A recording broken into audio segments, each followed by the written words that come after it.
మాట వేసి కాటువేసే కాలనాగులు, పశువాంఛలతో ఉచ్చ నీచాలు మరిచే మానవ రూప దానవులు, నేర ప్రవృత్తి ప్రబలి తరచూ లైంగిక దాడులు, అమానుషాలు.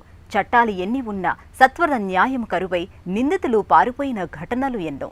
బాధితుల మౌన రోదనలు చట్టాలకు పట్టవు.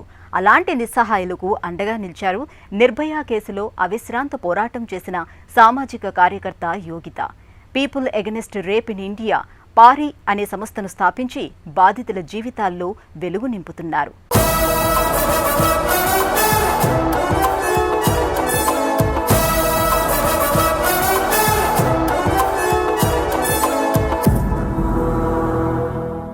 న్యాయం ఆలస్యమైతే న్యాయం జరగనట్లే.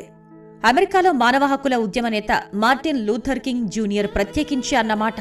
ప్రపంచమంతా ఉన్నమాట ఇదే. 12 ఏళ్ల క్రితం రాజధాని ఢిల్లీలో నిర్భయ అత్యాచార ఘటన తర్వాత సాగిన ఉద్యమం దేశాన్నే కుదిపేశాయి. నాడు ప్రసిద్ధి చెందిన ఒక ఎయిర్లైన్స్ లో గగన విహారికగా పనిచేసిన యోగిత భయానాను ఈ ఘటనలు కదిలించాయి. లైంగిక దాడి ముద్దాయిలను శిక్షించాలని బాధిత కుటుంబ సభ్యులకు న్యాయం కోసం ఉవ్వెత్తున సాగిన పోరాటానికి ఆమె ముందు నడిచారు. లైంగిక హింస బాధితులకు భరోసాగా అండగా ఉండటానికి people against rape in India అనే స్వచ్ఛంద సంస్థను స్థాపించారు. My journey started in 2007. సామాజిక కార్యక్రమాల్లో నా పయనం 2007లో ఆరంభమైంది. నేను కొలువు చాలించిన తర్వాత సమాజానికి నాకు తోచింది చేయాలని భావించాను. మహిళా సాధికారతను ఎంచుకున్నాను. గత 17 ఏళ్ల నుంచి అనేక ఉద్యమాల్లో పాల్గొంటున్నాను. 2012లో నిర్భయ సంఘటన జరిగింది. ఆ పరిస్థితి, ఆనాటి ఘటనలపై ఎంతో బాధ అనిపించింది. నేనే కాదు, ప్రపంచమే దిగ్భ్రాంతి చెందింది. అప్పటికే నేను మహిళా సమస్యలపై పనిచేస్తున్నాను. ఈ క్రమంలో నేను లైంగిక హింస బాధితుల కోసం పనిచేయాలని నిశ్చయించాను. యోగిత ఢిల్లీలో పుట్టి పెరిగారు. ఢిల్లీ యూనివర్సిటీలో డిగ్రీ పూర్తయింది. హస్తినాలోని గురు గోవింద్ సింగ్ విశ్వవిద్యాలయంలో విపత్తుల నిర్వహణ విభాగంలో పోస్ట్ గ్రాడ్యుయేషన్ చేశారు. యోగిత సామాజిక సేవా కార్యక్రమాలు తన 12వ ఏటనే ప్రారంభమయ్యాయి. అప్పుడు వృద్ధాశ్రమం కోసం నిధుల సేకరణలో పాల్గొనటం ద్వారా సామాజిక సేవలో ప్రవేశించారు. 2007లో 27 ఏళ్ల వయసులో సామాజిక సేవకు మరింత సమయం కేటాయించేందుకు ఉద్యోగం వదులుకున్నారు.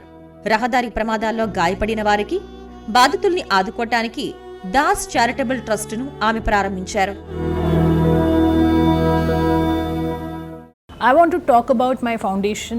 నేను స్వచ్ఛంద సేవ కోసం నెలకొల్పిన సంస్థ పేరు people against rapes in India, క్లుప్తంగా పరి. లైంగిక హింసకు గురైన బాధితుల కోసం ఈ ఫౌండేషన్ పనిచేస్తోంది. హింసకు గురైన వారు నిజానికి బాధితులు కూడా కారు. ప్రాణాలు దక్కించుకొని మనుగడ సాగిస్తున్న వారనవచ్చు. వారు యోధులు. దురదృష్టవశాత్తు మా హెల్ప్ లైన్ ఫోన్ కి వచ్చే కాల్స్ ఎలా ఉంటాయంటే, ఒక మహిళ మీద లైంగిక హింసకు పాల్పడటమే కాదు, తర్వాత అమానుషంగా చంపివేస్తారు. అలాంటి బాధితులకు మేము సాయపడతాము. వారికి న్యాయ సాయం అందేలా చూస్తాం. Justice. So we do all these things. Road ప్రమాదంలో గాయపడిన ఓ సెక్యూరిటీ చావు బతుకుల్లో ఉన్నాడు. అతన్ని కాపాడే యత్నం విఫలమైంది. ఆమె చేతుల్లో ఉండగానే ప్రాణాలు కోల్పోయాడు.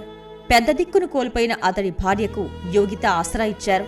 కష్టాలలో ఉన్న వనితలకు సాయం, ఉపాధి అవకాశాలపై నాటి నుంచి దృష్టిని కేంద్రీకరించారు.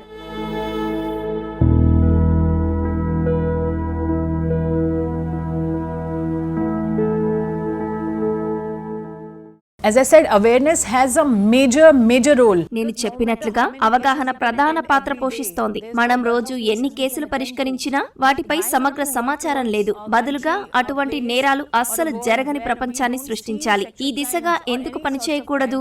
ఆడవారిని గౌరవించాలని మగవాళ్లకు చెప్పాలి. తర్వాత తరానికి ఈ అవగాహన విద్య అందించటం ముఖ్యం. ఇదొక్కటే నిజమైన పరిష్కారం. సమాజం, రాజకీయాలు, కుటుంబాలు, పాఠశాలలు, విద్యా వ్యవస్థ, మౌలిక సదుపాయాలలో మనకు సాధారణ సున్నిత భావన, సమగ్రత అవసరం. In the education system and the infrastructure. Yogita నెలకొల్పిన పరి సంస్థ లైంగిక హింసకు వ్యతిరేకంగా పోరాడుతోంది.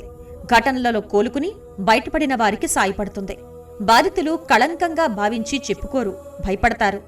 లైంగిక దాడికి గురైన వారిని నిందించకుండా సంస్థ వివిధ వేదికల నుంచి అవగాహన కార్యక్రమాలను చేపడుతుంది.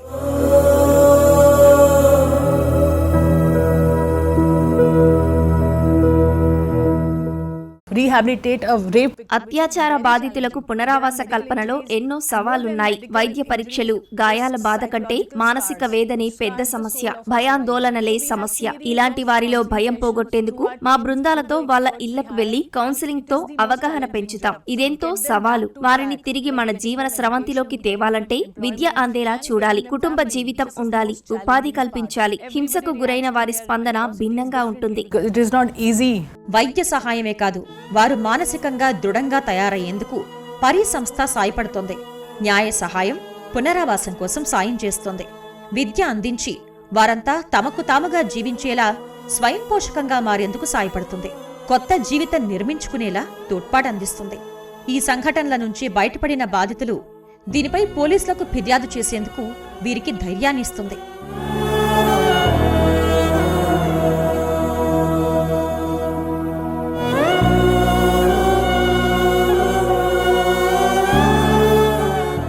So Pari People Against Rapes in India, we have a helpline number which పరి ఆధ్వర్యంలో మన దేశంలో ఓ హెల్ప్ లైన్ ఉంది. ఈ హెల్ప్ లైన్ నుంచి మాకు రోజంతా కేసుల ఫిర్యాదులు వస్తుంటాయి. దేశంలో గృహ హింసపై హెల్ప్ లైన్ ఉంది. ఫిర్యాదు రాగానే మా బృందం అక్కడికి వెళ్లి హాజరవుతుంది. మేమంతా పాల్గొంటాం. ఎఫ్ఐఆర్ నమోదు చేశారా, నిందితులను అరెస్టు చేశారా, కటకటాల్లో ఉన్నారా లేదా చూస్తాం. ఇలాంటి సమస్య ఎదురైన వారికి వైద్య సాయం ఎలా అందుతుందో పరిశీలిస్తాం. వ్యాజ్యం నడుస్తుంటే చట్టపరంగా సాయపడతాం. పరిహారం పొందేలా ప్రభుత్వం దృష్టికి తెస్తాం. due from the government which they are supposed to get. రోజు పరి సంస్థకు కష్టాల్లో ఉన్న బాధితులు సురక్షితంగా బయటపడ్డ వారి నుంచి 4-5 ఫోన్ కాల్స్ వస్తుంటాయి. తక్షణ సాయం కోసం అభ్యర్థిస్తుంటారు. ఇందుకోసం చేంజ్ మేకర్ డ్రైవ్ లో భాగంగా 10,000 యువతీ యువకులకు శిక్షణ ఇచ్చారు. ఉత్తరప్రదేశ్, బీహార్లో ఏటా 100 మందిని ప్రభావితం చేస్తున్నారు. శిక్షణ పొందిన వారు బాధితులకు సాయపడుతున్నారు. మరో దిశగా లైంగిక హింసను ఎదుర్కొనే అవగాహన పెంపొందిస్తున్నారు. సామాజికంగా అనేక సవాళ్లు ఎదురవుతున్న యోగిత నడిపే పరి సంస్థ ఆశాజ్యోతిగా నిలిచింది. ఎందరో జీవితాల్లో వెలుగు నింపింది.